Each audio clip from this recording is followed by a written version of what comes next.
Next, excitement is growing for those who want to celebrate the Queen's 70-year rule and those just looking forward to a long bank holiday weekend. After 2 years when COVID left the capital with very few visitors, the hope is this could lead to a much-needed cash boost of £80 million.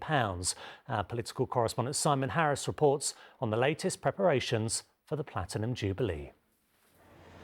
London has done jubilees before, but never a platinum party. In the Mall and around Buckingham Palace, final preparations were underway. The flags were up, soldiers were practising their moves, a bonus for tourists who won't be here for the big event. We won't be here on Thursday, so we wanted to come today to have a look instead. We had other plans, but then we just thought we would come down here and just see what's going on. Most of it, really. Yeah. We didn't even know this was happening, so we're really excited to see this, actually. The 4 days of festivities begin with Trooping the Colour, traditionally held on a Saturday but now moved to Thursday. For people lining the Mall, it's a chance to catch a glimpse of royals on horseback and watch a huge flypast by military aircraft. All being well, it will also include what the crowd really wants to see, an appearance by the Queen on the Buckingham Palace balcony. The Mall will also stage the finale, a Jubilee pageant on Sunday featuring 10,000 people, including 7 British dames in open-top Jags. We start from Big Ben and we go up and then through the Mall. It's going to be spectacular with all those flags. Yeah. We're going to know what the Queen feels like when she's going along, and we can wave. The West End is getting in on the act, hoping the Jubilee will give businesses a post-pandemic shot in the arm.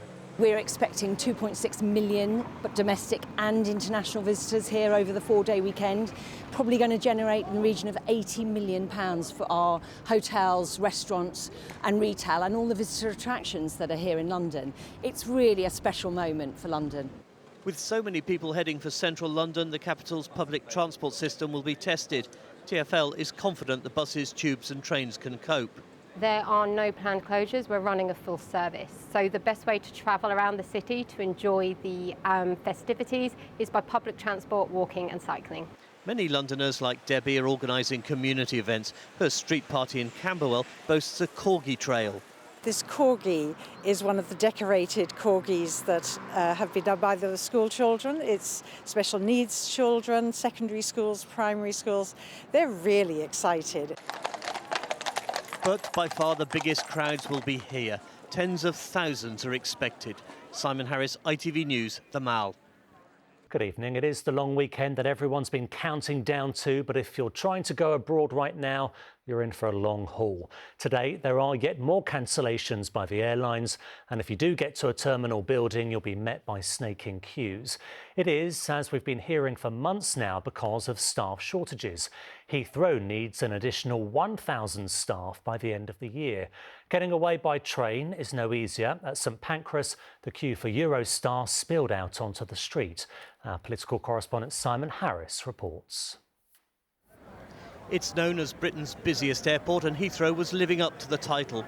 In Terminal 2, the queue for check-in snaked through the front doors. But that was just the first hurdle for passengers. There was another long queue to get through security to the departure lounge, and an even longer one in Terminal 3. I think this is a ridiculous situation, whereas the check-in with the BA was absolutely fine, hardly anyone there. They clearly haven't got enough staff. Not very nice, is it? I've never seen Heathrow like this before, and I've been flying to Sweden a lot of times. It's a bit worrying, but we're hoping we'll still catch our flight in time. But hopefully it'll get sorted in a few weeks and they train more staff. Before COVID, 75,000 people worked at Heathrow. During the pandemic, a third of them lost their jobs. Airport bosses have set themselves a target of recruiting 1,000 new security officers before the end of the year, but it's proving a challenge. Anyone hired to work at the airport needs a security clearance, but that vetting can now take up to 3 months. Some new staff simply can't afford to wait that long, so they find other jobs. The airport said despite the delays, tens of thousands of people boarded their flights. A spokesperson said, "We have plans in place for keeping the terminals flowing as smoothly as possible and will continue to do everything we can with our airport partners to support passengers." At other London airports like Gatwick last night, passengers endured equally tiresome delays before checking in. But for some holidaymakers, queues were the least of the problems. EasyJet cancelled around 30 flights from Gatwick as a political row erupted over the aviation industry's failure to cope with post-pandemic demand. We were saying to the government during COVID lockdowns, you need to have a sector-specific deal to support the aviation sector. That's what we were saying. That's what trade unions and workforce representatives were saying. And they really needed to step in there to protect people's jobs and make sure that the aviation sector could bounce back. But the government pointed the finger of blame at the industry. We changed the law, we laid a statutory instrument at the end of April to make it easier for the industry to hire staff, and that's what we'd like them to do, make sure they've got the people working at airports so that people can get away and enjoy a well-deserved break. And the queues weren't confined to the capital's airports. A broken-down Eurostar train caused delays of up to an hour at St Pancras. Simon Harris, ITV News. Good evening. It is set to be one of the biggest parties the capital has ever seen, with 4 days of events marking the Queen's 70 years on the throne.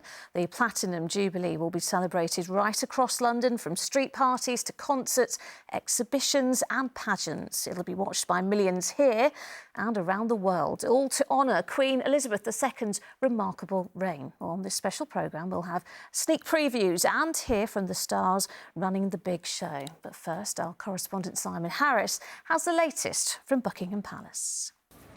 It takes a special kind of dedication to live under canvas in the middle of London. But on the Mall, the first royal campers have pitched their tents. These are die-hard fans determined to secure a good spot. Some have been doing it since the wedding of Charles and Di. Sisters Melanie and Miriam flew in from North Carolina. It's just a joy to be able to be amongst all the royalty and to be able to see the parade and just come with my sister. I'm not a camper, but I will do anything for the Queen. So I am camping for the Queen. Jane decided to come even with a broken foot, and then found herself having to hobble all the way to Charing Cross Station to find the nearest loo. It is difficult because toilets have to be emptied, but I think they should allow just a few, because we weren't the only people camping. Natalie and Rachel set up camp after arriving on the early morning train from Cornwall. Just literally trying to guard our spots with our lives. We're fueled by Cornish pasties and cream teas. What are you most looking forward to? I'm really looking forward to the fly past tomorrow with all the aircraft. It would be lovely to see any of the royal family. Even on a normal Wednesday in June, visitors to the capital flock to this royal corner of London. Throw in a Jubilee and it becomes the #1 destination.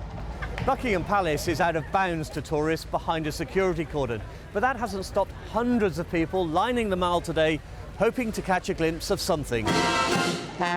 In fact, anything. These were the Gurkhas changing the guard at St James's Palace. For tour guides like Peppy, the Jubilee is a bonanza. After a very long 16 months, it's fantastic just to be able to take tours out again. And this is a really good kickstart to what's hopefully going to be a really good next 18 months or so. First up tomorrow will be the soldiers and horses taking part in Trooping the Colour.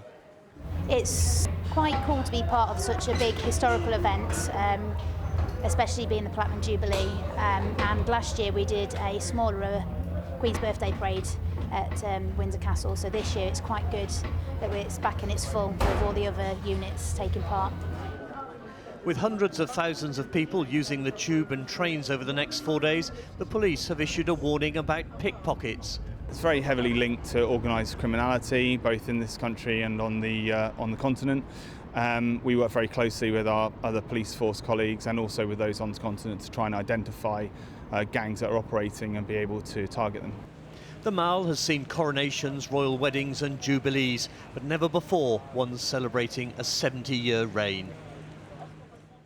Let's go to Simon now, who's still at the Palace. Simon, this is going to be quite some party, isn't it? Talk us through what we can expect over the next 4 days. Yes, Lucrezia, of course, the Palace will be the focal point. It all starts tomorrow morning with Trooping the Colour on Horse Guards, followed, though, by the huge military flypast up the Mall and over the top of the Palace. And everyone is hoping that's when the Queen might make a first appearance on the Palace balcony. Friday sees a service of thanksgiving at St Paul's. Again, the Queen might be there. On Saturday, it's the Platinum Party at the Palace. That's a huge open-air concert with the likes of Diana Ross and Queen, not the Queen. It's going to be noisy, so she's probably going to spend the night at Windsor Castle. Then Sunday, it's the Jubilee pageant on the Mall. Again, there might be a Palace appearance by the Queen.